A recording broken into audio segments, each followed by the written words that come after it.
कश्मीर के हजरत बल दरगाह में एक पत्थर लगाया गया। जब वो पत्थर लगाया गया तो उसमें कोने में एक अशोक का चिन्ह था। इस्लामिक जिहादियों ने जाकर के पत्थर लेकर के उस उद्घाटन के पत्थर में कोने में लगे हुए अशोक चिन्ह को पत्थर से तोड़ दिया। भारत का राजकीय प्रतीक चिन्ह अशोक स्तंभ चतुर्मुख सिंह वाला जिहादियों ने हराम बता करके उसको तोड़ दिया।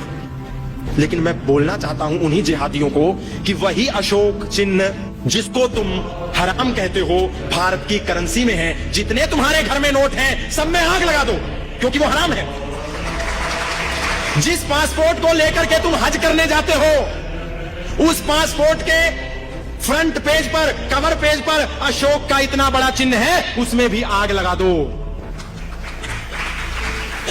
और वो पासपोर्ट तो हज करने के लिए जब मक्का मदीना में प्रवेश होता है उस समय भी वो साथ होता है। अगर पासपोर्ट नहीं होगा तो उसी समय उसको जेल में बंद कर दिया जाएगा संदिग्ध समझ के। तुम जिस पासपोर्ट को लेकर के हज करते हो, परिक्रमा करते हो, उस पासपोर्ट के अग्रिम पृष्ठ पर अशोक का चिन्ह बना हुआ है, वो हराम नहीं होता।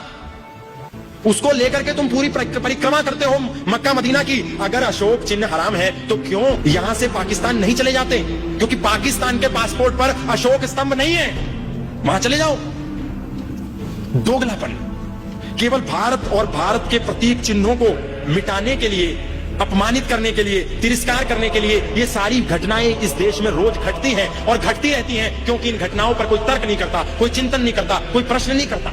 जिस आधार कार्ड के आधार पर ये जितने जिहादी भारत में घुसपैठ कर रहे हैं, घुसते हैं, फर्जी आधार कार्ड बनवा लेते हैं, उसी आधार कार्ड के कोने में भी अशोक स्तंभ है। हराम है ना अशोक स्तंभ? तो क्यों आधार कार्ड बनवाते हो? क्यों पासपोर्ट बनाते हो? क्यों उस पासपोर्ट के आधार पर मक्का मदीना में हज करने जाते हो? क्यों गांधी का नोट प्रयोग करते हो? क्योंकि उसमें भी अशोक स्तंभ है।